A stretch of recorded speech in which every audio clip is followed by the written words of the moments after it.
स्वामींच्या कृपेने आजचा हा संदेश तुमच्यासाठी. जर तुम्ही निराश असाल, घाबरलेले असाल किंवा मन खचले असेल तर हा व्हिडिओ पूर्ण बघा, कारण स्वामी काहीतरी सांगू इच्छितात. नमस्कार भक्त हो, श्री स्वामी समर्थ. जेव्हा सगळं संपल्यासारखं वाटतं तेव्हा स्वामी काय बरं सांगतात? आजचा हा संदेश त्या प्रत्येकासाठी आहे ज्यांना सध्या वाटत आहे की आता काहीच उरलं नाही, सगळं संपलंय. पण जरा विचार करा, खरंच सगळं संपलं आहे का? कित्येक प्रश्नांची उत्तरे आपल्या मनातच दडलेली असतात. आपण बऱ्याच वेळा वाट बघत नाही, लवकरच कोलमडून पडतो आणि मग संपूर्ण आयुष्य नीरस, निरुपयोगी वाटत राहतं. कधी कधी आयुष्यात असे दिवस येतात जेव्हा प्रयत्न करूनही यश मिळत नाही. आपलेच लोक दूर जातात. ज्यांना कितीही थांबवण्याचा खटाटोप केला, स्वतःच्या अस्तित्वालाही त्या लोकांसाठी पणाला लावलं, तरीही काहीच उपयोग होत नाही. असं खूप जणांच्या बाबतीत घडतं. आता आपल्या आयुष्यात कोणालाही प्रवेश नको असं खूपदा वाटतं. हे असं वारंवार घडू लागलं की मन खचून जातं आणि मग आपण देवाला विचारतो, माझ्यासोबतच असं का?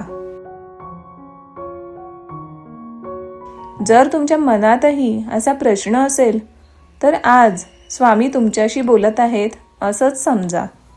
कारण स्वामी कुठल्याही आणि कोणाच्याही रूपात आपल्या भक्तांसाठी भूमिका घेत असतात.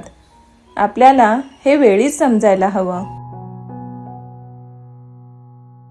स्वामी नेहमी म्हणतात, भिवू नकोस, घाबरू नकोस, मी तुझ्या पाठीशी आहे, मी तुझ्या सोबत आहे.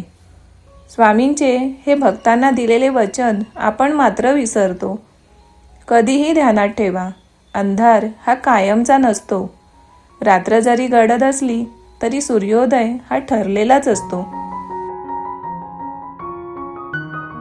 स्वामी आपल्या संकटांना काढून नष्ट तर करत नाहीत, पण त्या संकटांना सामोरं जाण्याची ताकद देतात आणि त्यामुळे ती संकट विरळ होऊन नष्ट देखील होतात.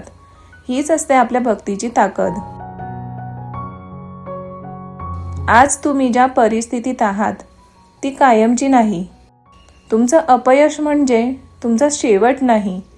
हे वळण तुमच्यासाठी दुःखद असले तरी आपल्यासाठी ही स्वामींनी योजलेली नवीन दिशा असू शकते. कधी कधी तुटणं देखील गरजेचं असतं मजबूत होण्यासाठी. स्वामी पाहत आहेत हे मात्र विसरू नका. आजपासून फक्त एकच करा. जास्त जमले नाही तरी दररोज 5 मिनिटं तरी स्वामींचं नामस्मरण करा. डोळे बंद करा आणि म्हणा, स्वामी मला धैर्य द्या, संयम द्या. बदल हे लगेच दिसणार नाहीत, पण मन शांत व्हायला सुरुवात होईल. इथूनच आपल्या शांतिप्रिय आयुष्याच्या दिशेने आपली आध्यात्मिक वाटचाल सुरू होईल. अनुभवून पहा, हळूहळू नक्कीच सकारात्मक बदल दिसतील. जर तुम्हाला वाटत असेल की हा संदेश तुमच्यासाठी आहे तर कमेंटमध्ये लिहा, स्वामी माझ्यासोबत आहेत, श्री स्वामी समर्थ. 5 मिनिटे स्वामींसोबत मन शांत करण्यासाठी. आता पुढची काही मिनिटे फक्त स्वतःसाठी ठेवा. जिथे आहात तिथे शांत बसा, डोळे अलगद मिटा, एक दीर्घ श्वास घ्या आणि सावकाश सोडा. तुमच्या मनात जे काही चालू आहे ते आता थांबवण्याचा प्रयत्न करू नका. फक्त स्वामींच्या चरणी नतमस्तक व्हा, त्यांच्याशी मन मोकळं करा. 5 मिनिटांनी, अर्धा तास, हळूहळू अजून जास्त वेळ घेतला तरी चालेल, पण स्वतःला आता स्वामींजवळ व्यक्त होण्यापासून थांबवू नका. कल्पना करा की स्वामी तुमच्या समोर उभे आहेत.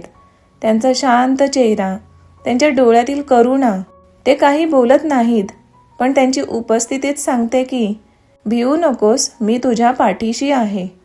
तुमचं मन कदाचित थकलं असेल, कदाचित दुखावलं गेलं असेल, पण स्वामी सांगतात हेही दिवस जातील. असा अंधार कायम राहत नाही, ही वेदना कायम राहणारी नाही. आता मनात हळूच म्हणा, स्वामी मला धैर्य द्या, मला खंबीर बनवा. स्वामी माझं मन शांत करा. स्वामी माझ्यावर तुमची कृपा असू द्या. प्रत्येक श्वासासोबत स्वामींचं नाव घ्या. श्री स्वामी समर्थ, श्री स्वामी समर्थ. आता हळूहळू तुम्हाला जाणवेल की तुमच्या छातीतले वेदनांचे ओझे हलके होत आहेत. मनात थोडी शांतता येते आहे. समस्या अजून आहेत, संपल्या नाहीत, पण तुम्ही आता एकटे नाही, कारण स्वामी तुमच्यासोबत आहेत. ही अनुभूती तुम्हाला संकटातही खंबीर करेल. जेव्हा मन अस्थिर होईल तेव्हा ही 5 मिनिटे स्वतःला नक्की द्या. फक्त खोलवर श्वास घ्या आणि सोबतच स्वामींचं नाव. जर तुम्हाला वाटत असेल की हा संदेश तुमच्यासाठीच आहे, तर कमेंटमध्ये लिहा, स्वामी माझ्यासोबत आहेत, श्री स्वामी समर्थ. स्वामींच्या वाटेवरील या प्रवासात आपण एकटे नाहीत, एकत्र आहोत. तुमच्यावर स्वामींची कृपा असो. जय जय स्वामी समर्थ.